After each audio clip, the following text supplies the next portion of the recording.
رسول الله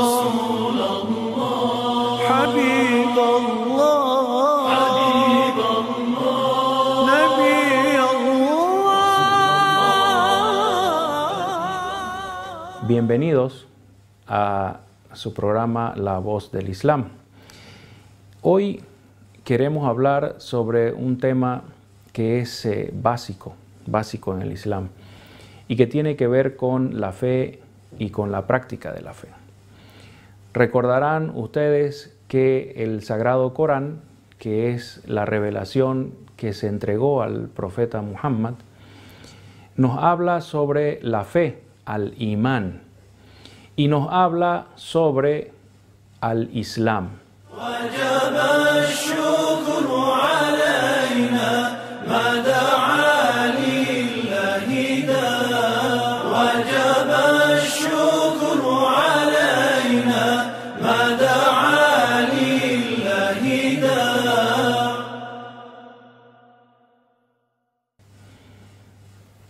Dios pone la fe en nuestros corazones, pone al imán. Y posteriormente a esto, Él exige de nosotros al Islam, exige el Islam. La palabra imán en idioma árabe significa tranquilidad o tranquilizarse.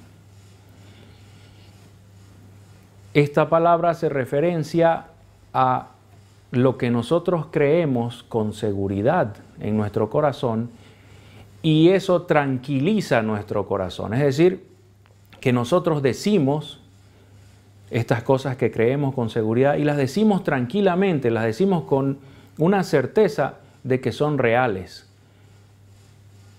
A eso hace referencia la palabra imán, es decir, que Dios pone esa tranquilidad, pone esa seguridad en el corazón del ser humano. Algunos lo describen como una llama, dicen la llama de la fe, ¿no es cierto?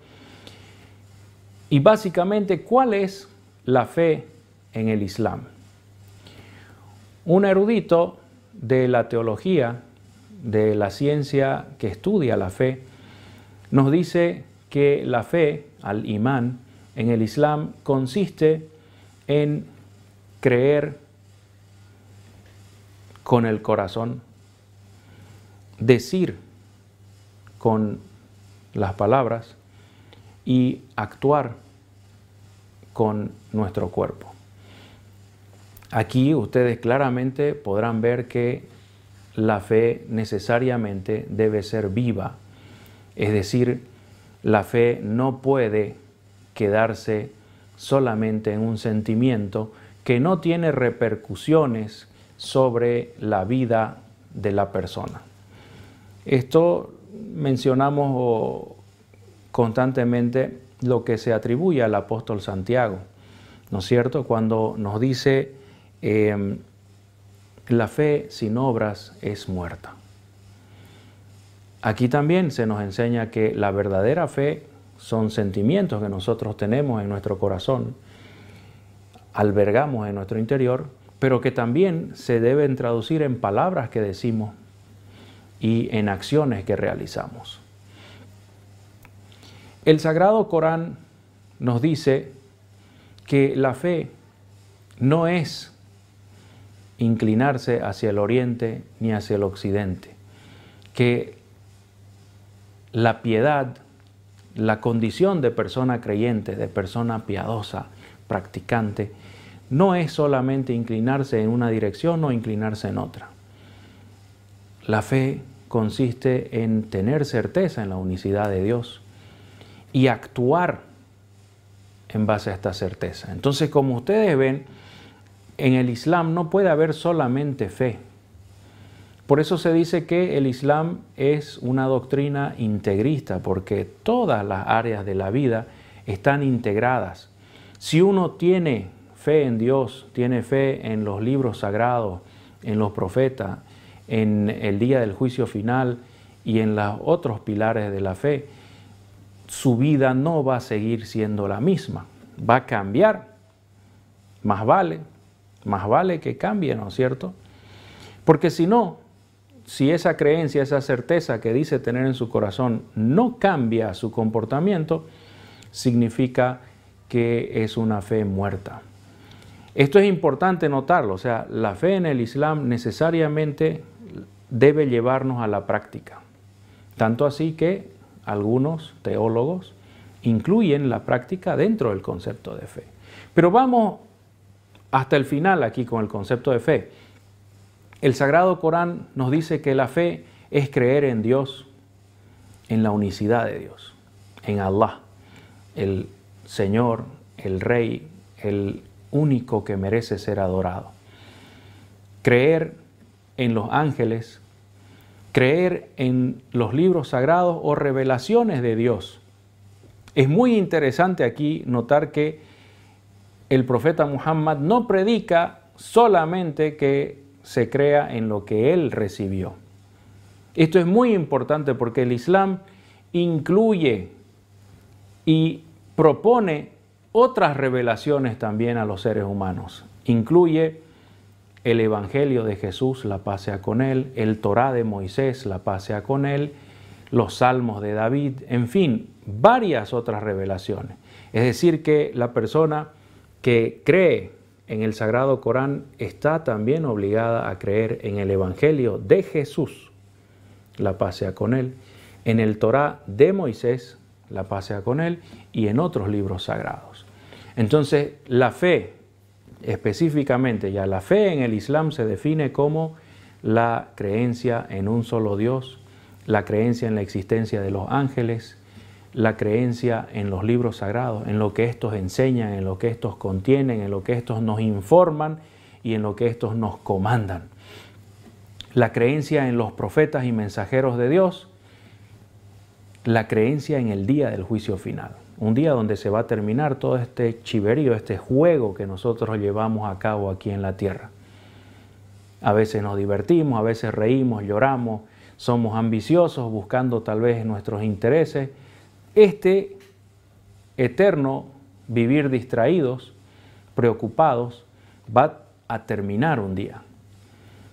Todos los seres humanos, todos los seres vivos van a morir y posteriormente serán resucitados para ser juzgados. Entonces, los musulmanes creemos en esto que se llama el día del juicio final. Y finalmente está la creencia en el destino, que todo lo que sucede en la tierra y fuera de la tierra tiene una razón originada en Dios. Dios es el origen del bien y del mal.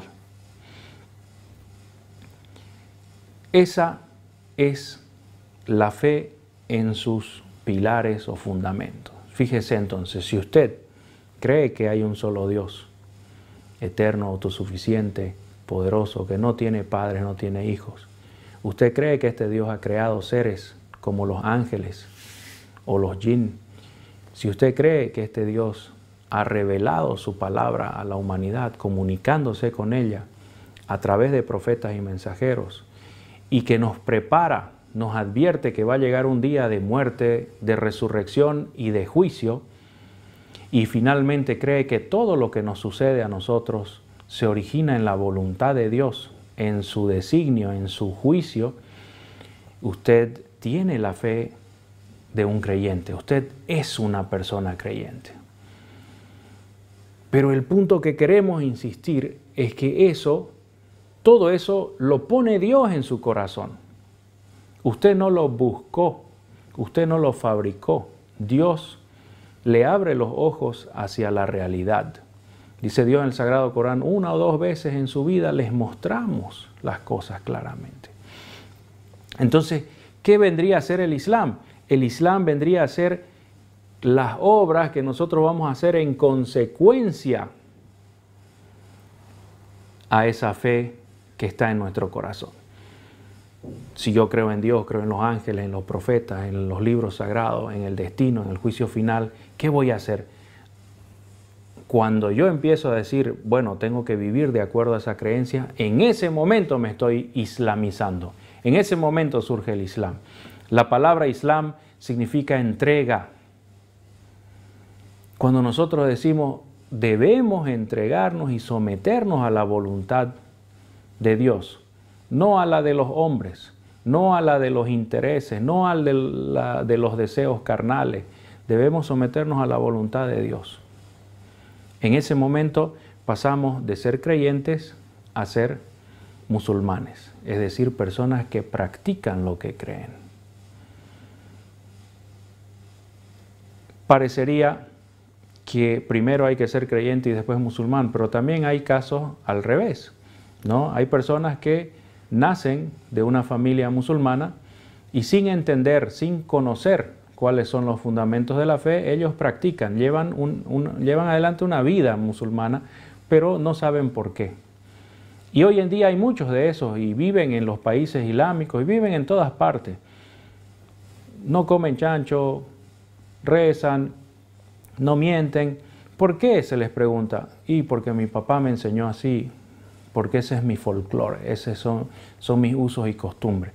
Esa persona vive el Islam, pero sin fe. Está más o menos dentro del tipo de gente que nos mostró el profeta Jesús cuando nos decía que la práctica no sirve si no hay fe, ¿no es cierto? De todos modos, es importante ver que así como hay unos fundamentos de la fe en el Islam, también existen fundamentos prácticos, es decir, fundamentos de la vida misma. En el Islam tenemos 5 fundamentos, 5 acciones básicas. La primera se denomina ash-shahada, el testimonio de fe.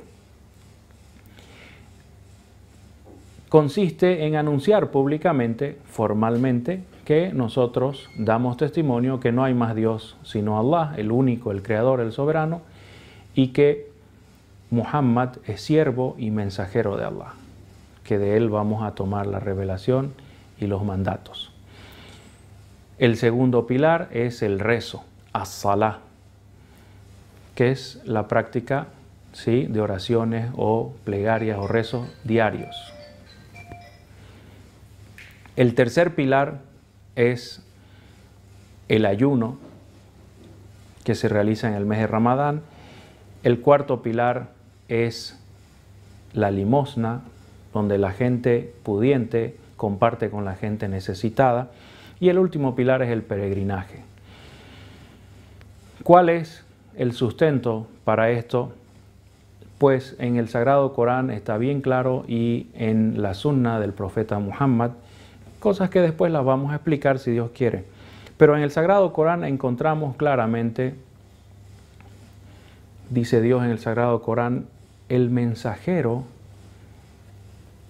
cree y los creyentes creen en Dios, en los ángeles, en los libros sagrados, en los mensajeros, sin hacer diferencia entre ellos.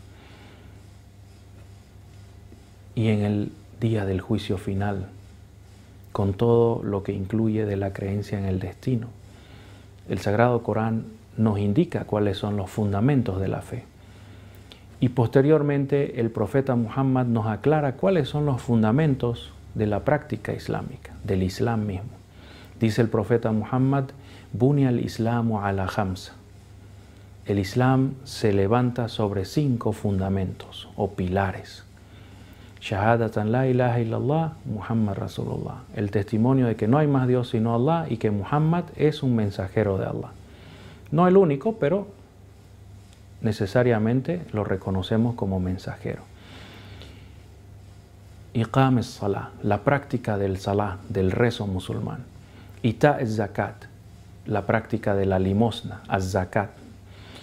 Sawma Ramadán, el ayuno del mes de Ramadán, wa hajj al-bayt liman istata'a ilayhi sabila, y el peregrinaje a la casa santa para quien puede, con devoción por Dios.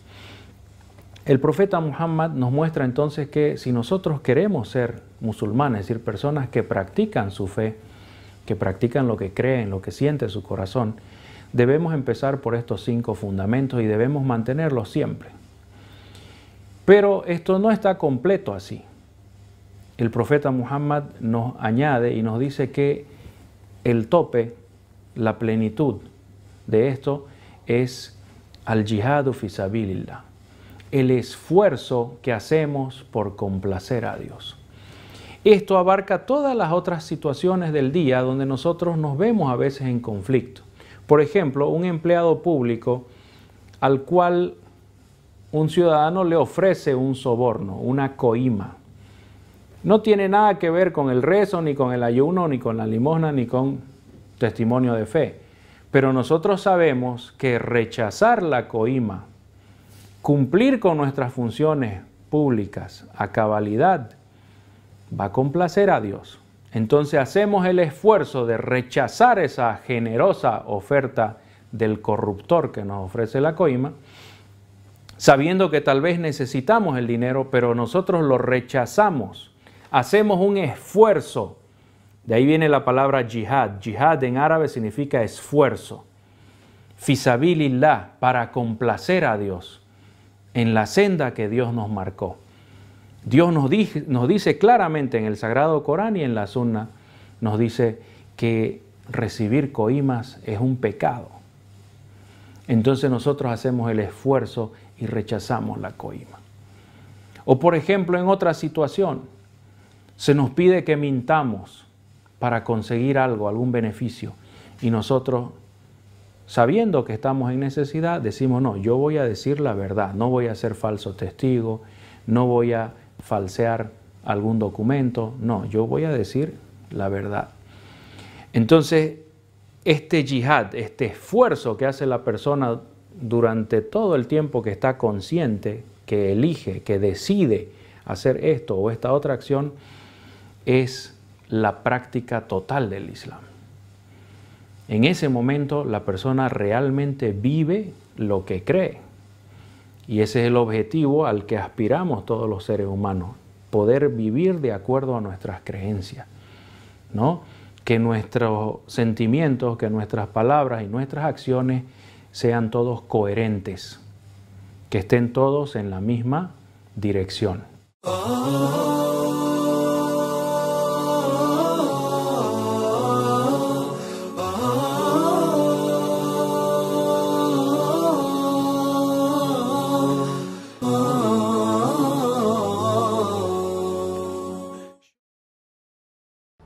أعوذ بالله من الشيطان الرجيم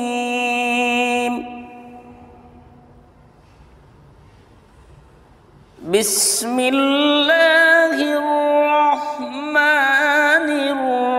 الرحيم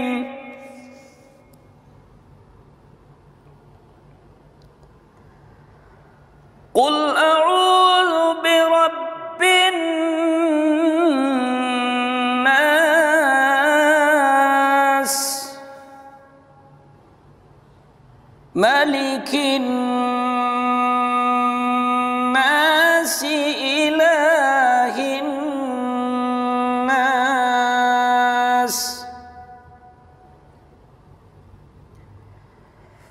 من شر الوسواس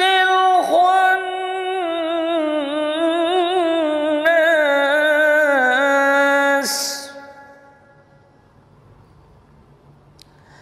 الذي يوسوس في صدور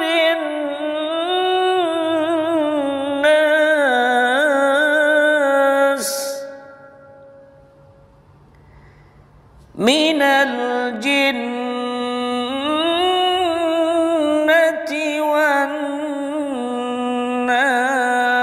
والناس صدق الله العظيم.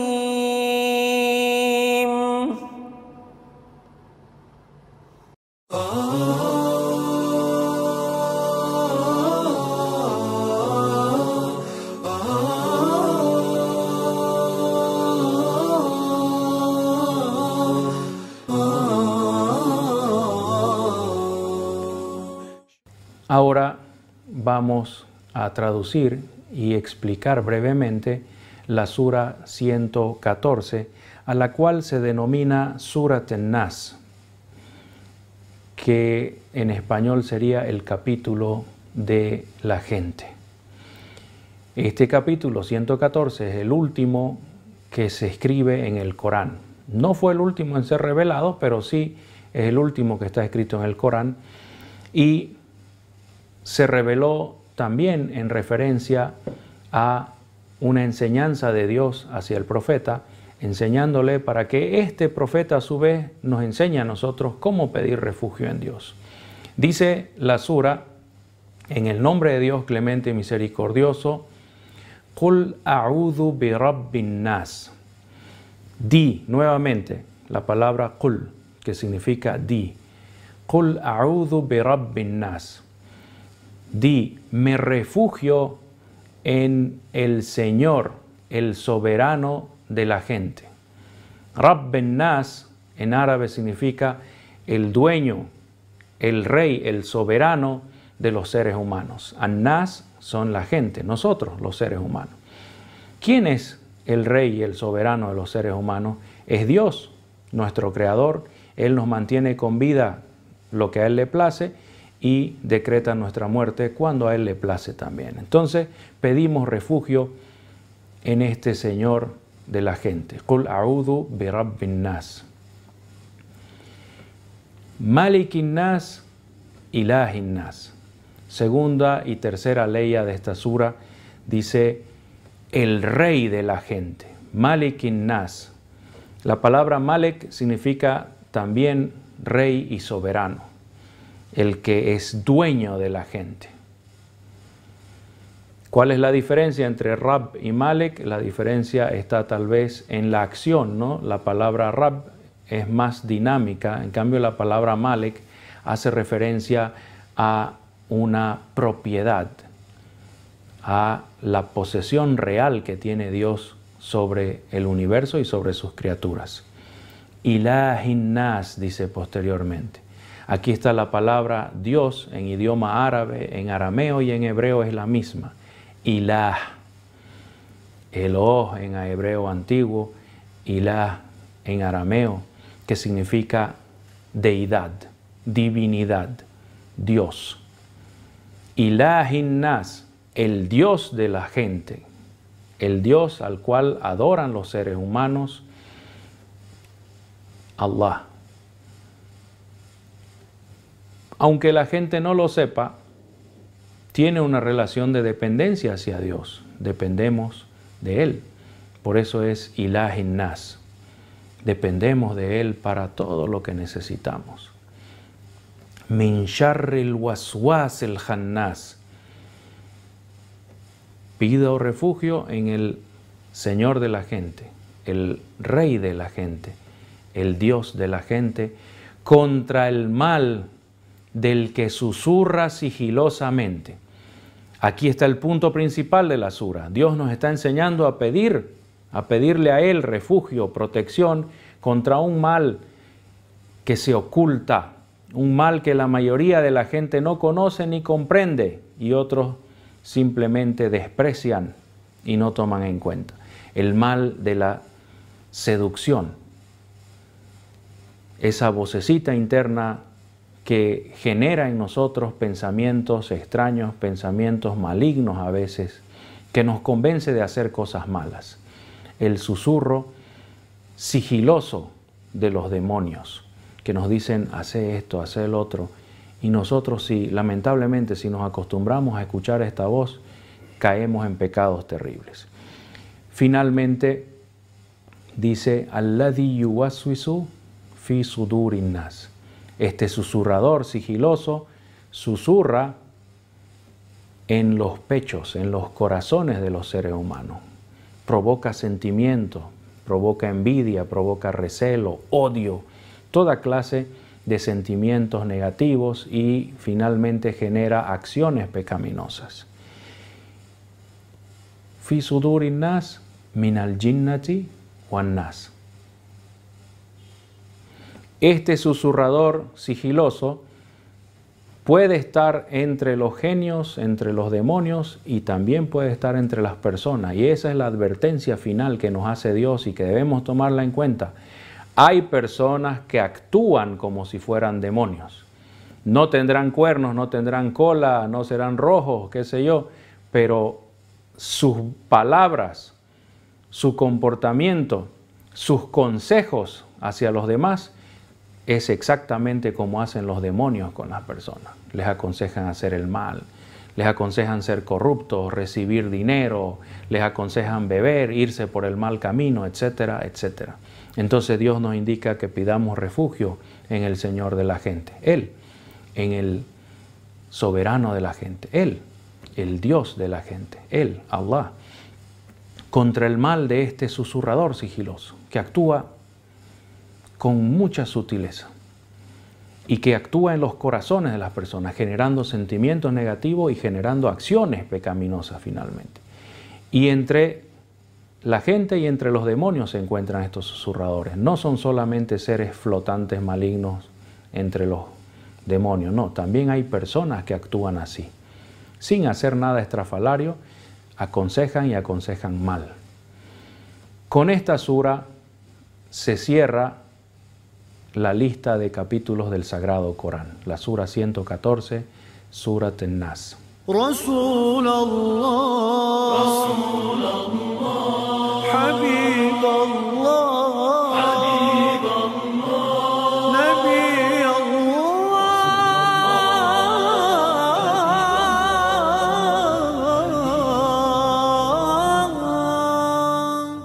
He conocido el Islam por medio de un amigo en el extranjero, ¿no? Cuando estaba trabajando en el extranjero. Una vez iba para mi trabajo, ¿no? Y mi trabajo estaba a 45 minutos, iba por la calle y me miré al frente de una congregación, ¿no? Era una sinagoga, una mezquita, ¿no? Y me llamó la atención de ver tantas movilidades y qué pasaba, ¿no? Qué eventos había ahí. Me di la vuelta, ¿no? Iba a mi trabajo, me di la vuelta y entré y estacioné a un costado y entré y me he topado con mi amigo y me dijo mi amigo, ven, por favor, entra, Benjamín, entra. Te voy a presentar con mis hermanos, con mis primos y amigos, ¿no? Y resultaba de que era el día de Yuma, reunión, ¿no? De la congregación. Y ahí cuando comencé yo, él ya me había hablado, mi amigo me había hablado, pero yo no sabía por dónde ir, ¿no? Entonces ahí me fui informando y a través del tiempo él me iba dando libros, íbamos hablando más. Visité como a las 3 semanas, la visité otra vez, después al mes visité otra vez, ¿no? Después a las 2 semanas otra vez y así sucesivamente fue pasándonos ya 5, 6, 7 meses, ¿no? Como ya a partir de los 8 meses ya estaba preparado ya. Y ya mi amigo me dijo, tienes que hacer el testimonio de fe. Le digo, pero testimonio de fe, ¿qué es eso, no? Yo no sabía. Y él me dijo, tienes que hacer el shahada, que es el testimonio de fe. Que es decir, yo creo en Dios único y yo creo en el mensaje del profeta Muhammad. Así que lo hice en español y como también en inglés, se lo dije en inglés. Y después él me enseñó poco a poco a decirlo en árabe, que es Ashhadu la ilaha illallah wa ashhadu anna Muhammadan Rasulullah. Y poco a poco, ¿no? Yo le dije, entonces yo voy a aprender árabe. Me dijo, inshallah, primero Dios, que vas a aprender, ¿no? A partir de ese tiempo, ya yo me fui informando más, ¿no? Acerca de la religión, porque lo que dicen del Islam es totalmente negativo, ¿no? Es opositor. Entonces, me llamó la atención y dije yo, pero esto no es lo que yo he escuchado en la televisión. La televisión siempre es lo negativo, verdaderamente. Siempre lo negativo y no parece, ¿no? Igual lo que hablan de otras religiones contra la religión del Islam, entonces no, me pareció verlo muy controversial, ¿no? Lo negativo. Entonces, al pasar ya el primer año, que fue mi primer mes de Ramadán, fue bastante duro porque no estaba preparado, ¿no? Ayunar pues todo el día sin comer y sin beber, ¿no? Un ayuno seco. Luego el hermano me dijo, yo le dije, yo necesito un Corán, le dije yo, ¿en español? No tengo español, me dijo, porque estamos en los Estados Unidos, me dice, tengo árabe e inglés. Entonces, mi primer Corán es este, ¿no? Está en inglés, dice The Noble Quran. En español quiere decir el noble Corán, ¿no? Lo tenemos en árabe y lo tenemos en inglés, porque o sea, en los Estados Unidos y en otros países se domina el inglés. También lo que me causó curiosidad al estudiar el Corán, ¿no? Es que está en su escritura bien ordenada, original en árabe y del árabe al inglés, del árabe al español, del árabe al portugués, del árabe al francés y así sucesivamente. Del árabe está traducido, ¿no?, a otros idiomas. Entonces, también lo que me causó, que está ordenadamente, la congregación está ordenadamente con sus pasos, ¿no? Y todos los libros comienzan in the name of Allah, the most gracious, the most merciful. Quiere decir Bismillahirrahmanirrahim, en el nombre de Dios, el clemente y misericordioso, ¿no? Desde entonces yo fui acercándome más y más y más. Ahora con mis 10 años ya, creo en unos pocos meses, voy a cumplirlo ya como en junio más o menos, junio, julio más o menos. Ya para mis 10 años, ya con mi experiencia no creo que vaya a caer, ¿no? Aunque somos seres humanos, pero de la religión podemos cometer errores, pero de la religión no nos salimos, nada que ver. Esa fue la causa, ¿no? Y cómo he conocido el Islam. Otra cosa que me causó curiosidad de la religión es acerca de los profetas, ¿no? Cómo rezaban los profetas Moisés, Jesús, Abraham, ¿no?, Muhammad, que la paz sea con él. Eso me causó, o sea, entender más. Fui leyendo libros, como por ejemplo libros de Jesús, un profeta del Islam, ¿no? Después, el verdadero mensaje de Jesucristo. Hay muchísimo que podemos nosotros estudiar. Ya llegando al Islam, me ha abierto ese conocimiento. Me ha abierto ese conocimiento acerca de todas las preguntas que yo tenía, ¿no? Pero yo, o sea, claro, yo mismo me preguntaba, ¿cómo nosotros podemos creer en tres personas si Dios uno solo es? Claro, podemos creer en Dios, en los ángeles y en los profetas, ¿no? También en el Islam creemos en el día del juicio final. Pero a la vez me sacó de dudas de por qué tanta traducción en la Biblia, ¿no? Como le digo, somos seres humanos y podemos cometer errores. Pero un error de poner 3 personas en un libro sagrado, en la Torah de Moisés está bien claro, ¿no?, de que dice Dios solo es uno. Abraham también lo decía en sus oraciones, ¿no? Creemos en Dios Todopoderoso y Él es el único que nos guía. De esas traducciones, creo que mi padre, yo me acuerdo, mi padre después de un buen tiempo se alejó, ¿no?, y ya no era más cristiano. Mi abuela sí era bastante religiosa, evangélica. Igual mi abuela no creía en santos ni en estatuas y todo eso, ¿no?, imágenes, ¿no? Me causó bastante curiosidad saber, leer más y estudiar más acerca de lo que había visto anteriormente, ¿no?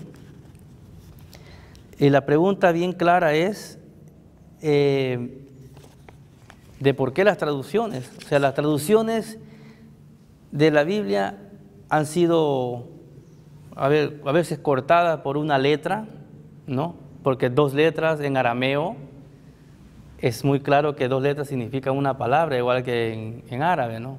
Pero eso es lo que a mí me gusta, que está ordenado el Corán. La otra duda que yo tenía, ¿no? Y que fui estudiando poco a poco, preguntaba, pero nadie me daba respuesta, era de por qué Jesús había muerto en una cruz, ¿no? Y en verdad, su crucificación no la dan muy clara, solamente la hacen un poco corta, pero dice su muerte fue en la cruz del Calvario, pero no fue en realidad en la cruz del Calvario. Dicen que fue nomás porque desapareció, así, sencillamente se lo ha llevado Dios, y bien claro lo dice en el Corán también, ¿no? De que Jesús no fue más que un profeta, claro, con dones de los demás profetas, ¿no? Si el profeta Elías, Zacarías, ¿no? Juan el Bautista, todos ellos fueron profetas para nosotros, ¿no? Porque venían con un mensaje. Si nosotros pues veneramos a nuestros profetas, habría muchos profetas, no solo a uno, ¿me entiendes? Entonces está muy controversial.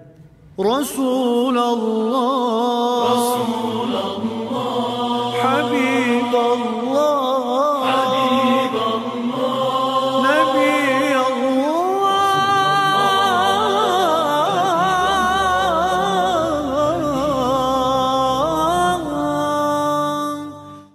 Ciertamente las alabanzas son para Allah. Solo a Él nos encomendamos, solo a Él pedimos ayuda, solo a Él pedimos perdón y solo a Él alabamos. Pedimos refugio en Allah contra el mal que encierran nuestros egos y el mal que encierran nuestras acciones. Aquel a quien Allah guía, nada ni nadie lo puede desviar. Y a quien Allah desvía por el mal que encierran sus acciones, nada ni nadie lo puede guiar. Doy testimonio que no hay más Dios sino Allah, el único, sin iguales ni copartícipes. Y doy testimonio de que Muhammad es siervo y mensajero de Allah, que trajo la guía y la religión verdadera, aunque renieguen de ello los que son incrédulos. Dice Allah subhanahu wa ta'ala en el Sagrado Corán: Ya ayyuhan nasu ttaqu rabbakum alladhi khalaqakum min nafsin wahida wa khalaqa minha zawjaha wa batha minhuma rijalan kathiran wa nisaa wattaqullaha alladhi tasaaluna bihi wal arham inna Allaha kana alaykum raqiba. Esto significa en español: oh gentes, teman a su Señor, que los creó de una sola alma y creó de ella a su pareja, y de ambos creó a muchos hombres y mujeres. Teman a su Señor, aquel por quien piden y piden a sus familiares. Ciertamente su Señor los vigila. Hermanos, estábamos viendo la anterior semana cómo el regalo de Dios para con los seres humanos es incalculable. La práctica religiosa, como la llamamos, no es un conjunto de movimientos sin sentido, no es un conjunto de acciones que no tienen una explicación lógica.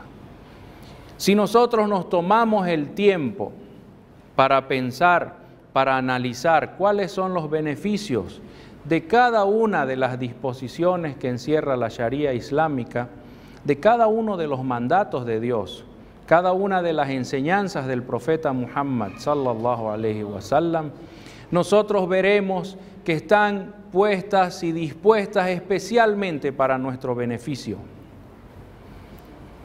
Cada una de las disposiciones están para promover un bien, un beneficio para nosotros o para impedir un mal, para evitar un perjuicio contra nosotros.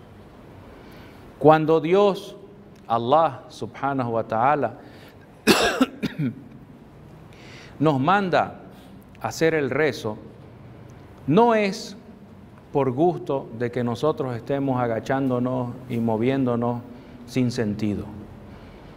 Los tiempos del rezo, la forma en que hace el rezo completo, con todas sus obligaciones, con todas sus tradiciones, tiene un beneficio. Cada uno de los movimientos, cada una de las palabras que pronunciamos tienen un beneficio para nosotros. El rezo al amanecer es beneficioso no solo para nuestra salud, no solo para nuestro cuerpo, sino también para nuestra mente, para nuestra paz mental. El rezo de la tarde, el que siempre nosotros tenemos que cuidarnos de no fallar, que Dios nos recomienda en el Sagrado Corán, Hafidhu ala salawati wa salati al-wusta. Dice Dios en el Sagrado Corán, cuiden de hacer los rezos, especialmente el rezo de en medio, que es el rezo de la tarde, que nosotros lo llamamos Salat al-Asr. Ese rezo encierra grandes beneficios para la mente, para la salud física. ¿Y por qué, por ejemplo, Dios insiste en que nosotros recemos en grupo? Porque eso es beneficioso para nuestra sociedad. Imagínense nosotros en Santa Cruz de la Sierra, el que vive en un edificio, en un condominio, ¿cuántos de sus vecinos están ahí al lado de él o enfrente de él durante meses o años y no sabe qué se llaman? No sabe que se murió su padre, no sabe que están pasando hambre, porque no tenemos la costumbre de rezar juntos. En cambio, en las ciudades de los musulmanes, los vecinos se ven 2, 3 y hasta 5 veces al día. Se encuentran aquí en un lugar como este, en la mezquita, y conversan de sus problemas, conversan de sus necesidades. Siempre desde la mezquita es donde inician cualquiera de las actividades caritativas o campañas de solidaridad con un vecino, con algún grupo social. Todo empieza en la mezquita. La mezquita es el centro social de los musulmanes. Cuando Dios nos dice el rezo en grupo es 27 veces mejor que el rezo en solitario, no es por un gusto de Él de que nosotros caminemos, no es por un gusto de que nosotros desperdiciemos cemento, piedras en construir estos edificios, es porque nos hace bien encontrarnos varias veces al día, o mínimamente una vez a la semana en el rezo del Yuma. Al mu'min, ahu al mu'min, dice el profeta Muhammad sallallahu alaihi wasallam. El creyente es hermano del creyente. Si está enfermo, lo asiste, lo ayuda para sanarse. Dice el profeta Muhammad sallallahu alaihi wasallam, unsur ahak zaliman aw madluman kan. Ayuda a tu hermano, aunque él sea injusto o sea justo. Y los sahaba, los discípulos del profeta Muhammad sallallahu alaihi wasallam, le preguntaron, ¿cómo podemos ayudar al injusto? Todo el mundo sabe que está bien ayudar al que está haciendo algo bueno. Eso lo entendemos, pero ¿cómo vamos a ayudar al que está cometiendo un error? El profeta Muhammad sallallahu alaihi wasallam dijo, impídanle cometer ese error. Pero ¿cómo vamos a saber nosotros si nuestros hermanos son justos o son injustos si no hablamos con ellos? Si no nos reunimos con ellos, si no nos encontramos con ellos. Entonces fíjense, un detalle de la Sharia islámica que hemos tomado como ejemplo, que es el rezo en grupo, encierra grandes beneficios para el musulmán. Una de las grandes enfermedades del siglo XX y el siglo XXI, el sedentarismo, que estamos sentados en oficinas, en escritorios, frente a la computadora, mirando el celular, la tablet, y nuestra circulación se hace defectuosa, nuestra respiración se hace defectuosa, nuestro cuerpo empieza a torcerse de un lado, empieza a atrofiarse de otro lado, empieza a haber obesidad, empieza a haber un sinnúmero de problemas relacionados con estar siempre en la misma posición. Allah subhanahu wa ta'ala sabía que eso nos iba a suceder. Por eso dijo, cada 2, 3 horas, cada tanto tiempo, levántese, camine hacia la mezquita, rece con sus hermanos, inclínese, prostérnese, haga circular su sangre. O sea que el rezo en grupo beneficia a la sociedad como conjunto, beneficia a la salud física del creyente porque lo hace caminar. Imagínense, los europeos tuvieron que inventarse un deporte, el golf, para reducir el riesgo de ataques cardíacos, ¿sí?, y enfermedades relacionadas con el sedentarismo entre su gente. El golf es un deporte que se hizo especialmente para que los ricachos, los que no trabajan, caminen. Y los musulmanes no necesitamos eso. Nosotros varias veces al día caminamos varios cientos de metros, si no más, hacia la mezquita. Y nos inclinamos y nos prosternamos, nos movemos. 5 veces al día, no, más que eso, porque en cada rezo hay 3, hay 4 rakat, 2 rakat, hay los rezos sunnah, 2 antes, 2 después, 4 después. Cuando llegamos a nuestra casa, el profeta Muhammad sallallahu alaihi wasallam dijo, la taj'alu buyutakum qubura. No hagan de sus casas cementerios, recen en su casa, pero no el rezo obligatorio. Se refiere al rezo sunnah, al rezo del witr, al rezo final de la noche. Cada disposición de la Sharia islámica, ya sea que venga del Corán, ya sea que venga de la sunnah del profeta Muhammad sallallahu alaihi wasallam, está puesto para promover un beneficio para nosotros los seres humanos o para impedir un perjuicio que nos amenace a los seres humanos.